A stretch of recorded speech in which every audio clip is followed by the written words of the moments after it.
ये वीडियो रामायण को पढ़कर दर्शाया गया है। अगर वीडियो पसंद आए तो प्लीज चैनल को सब्सक्राइब करें और वीडियो को लाइक करें।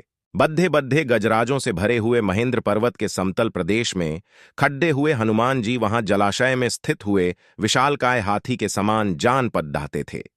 सूर्य, इंद्र, पवन, ब्रह्मा आदि देवों को प्रणाम कर हनुमान जी ने समुद्र लंघन का दृढ़ निश्चय कर लिया और अपने शरीर को असीमित रूप से बढ़ा लिया।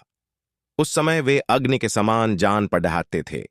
उन्होंने अपने साथी वानरों से कहा, हे मित्रों, जैसे श्री रामचंद्र जी का छौधा हुआ बाण वायु वेग से चलता है, वैसे ही तीव्र गति से मैं लंका में जाऊंगा और वहां पहुंचकर सीता जी की खोज करूंगा। यदि वहां भी उनका पता न चला तो रावण को बांधकर रामचंद्र जी के चरणों में लाकर पटक दूंगा। आप विश्वास रखें कि मैं सर्वथा कृतकृत्य होकर ही सीता के साथ लौटूंगा, अन्यथा रावण सहित लंकापुर को ही उखा दक कर लाऊंगा। इतना कहकर हनुमान आकाश में उछले और अत्यंत तीव्र गति से लंका की ओर चले। उनके उड्ढते ही उनके झटके से साल आदि अनेक वृक्ष पृथ्वी से उखड़ गए और वे भी उनके साथ उड्ढने लगे।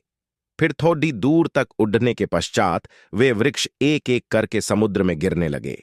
वृक्षों से पृथक होकर सागर में गिरने वाले नाना प्रकार के पुष्प ऐसे प्रतीत हो रहे थे मानो शरद ऋतु के नक्षत्र जल की लहरों के साथ अटखेलियां कर रहे हों। तीव्र गति से उड्ढते हुए महाकपि पवन सुत ऐसे प्रतीत हो रहे थे जैसे कि वे महासागर एवं अनंत आकाश का आचमन करते हुए उड्ढे जा रहे हैं। तेज से जाज्वल्यमान उनके नेत्र हिमालय पर्वत पर लगे हुए दो दावानलों का भ्रम उत्पन्न करते थे।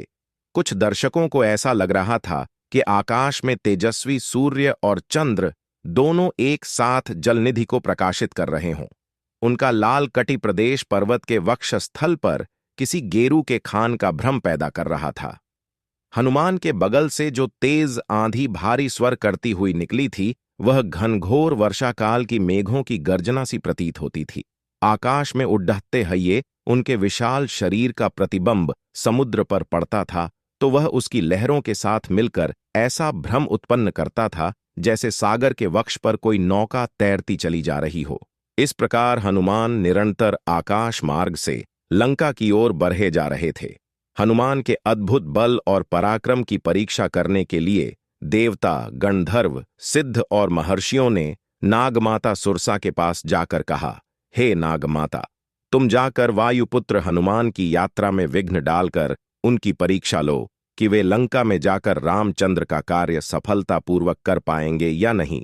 आर्षियों के मर्म को समझकर सुरसा विशालकाय राक्षसनी का रूप धारण करके समुद्र के मध्य में जाकर खड़ी दीधी हो गई और उसने अपने रूप को अत्यंत विकृत बना लिया। हनुमान को अपने सम्मुख पाकर वह बोली, आज मैं तुम्हें अपना आहार बनाकर अपनी क्षुधा को शांत करूंगी। मैं चाहती हूं तुम स्वयं मेरे मुख में प्रवेश करो ताकि मुझे तुम्हें खाने के लिए प्रयत्न न करना पड़े। सुरसा के शब्दों को सुनकर हनुमान बोले, तुम्हारी इच्छा पूरी करने में मुझे कोई आपत्ति नहीं है, किंतु इस समय मैं अयोध्या के राजकुमार रामचंद्र जी के कार्य से जा रहा हूं। उनकी पत्नी को रावण चुराकर लंका ले गया है। मैं उनकी खोज करने के लिए जा रहा हूं। तुम भी राम के राज्य में रहती हो, इसलिए इस कार्य में मेरी सहायता करना तुम्हारा कर्तव्य है। लंका से मैं जब अपना कार्य सिद्ध करके लौटूंगा तब अवश्य तुम्हारे मुख में प्रवेश करूंगा। यह मैं तुम्हें वचन देता हूं। हनुमान की प्रतिज्ञा पर ध्यान न देते हुए सुरसा बोली, जब तक तुम मेरे मुख में प्रवेश न करोगे मैं तुम्हारे मार्ग से नहीं हटूंगी।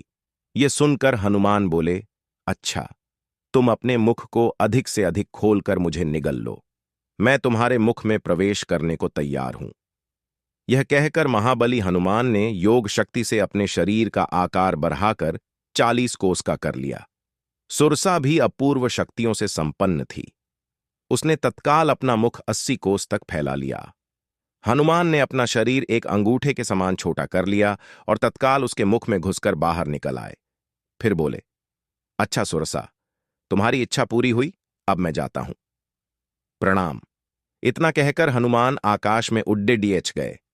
पवनसुत थोड़ी ही दूर गए थे कि सिंहिका नामक राक्षसनी की उन पर दृष्टि पड़ी। वह हनुमान को खाने के लिए लालयित हो उठी। वह छाया ग्रहण विद्या में पारंगत थी। जिस किसी प्राणी की छाया पकड़ लेती थी, वह उसके बंधन में बंधा चला आता था। जब उसने हनुमान की छाया को पकड़ लिया, तो हनुमान की गति अवरुद्ध हो गई। उन्होंने आश्चर्य से सिंहिका की ओर देखा। वे समझ गए, सुग्रीव ने जिस अद्भुत छायाग्राही प्राणी की बात कही थी, संभवतः यह वही है। यह सोचकर उन्होंने योग बल से अपने शरीर का विस्तार मेघ के समान अत्यंत विशाल कर लिया। सिंहिका ने भी अपना मुख तत्काल आकाश से पाताल तक फैला लिया और गरजती हुई उनकी ओर दौड़ी। यह देखकर हनुमान अत्यंत लघु रूप धारण करके उसके मुख में जा गिरे और अपने तीक्ष्ण नाखूनों से उसके मर्म स्थलों को फाड़ डाला। इसके पश्चात बद्धी फुर्ती से बाहर निकलकर आकाश की ओर उड्ड चले। राक्षसनी क्षत विक्षत होकर समुद्र में गिर पद्धी और मर गई।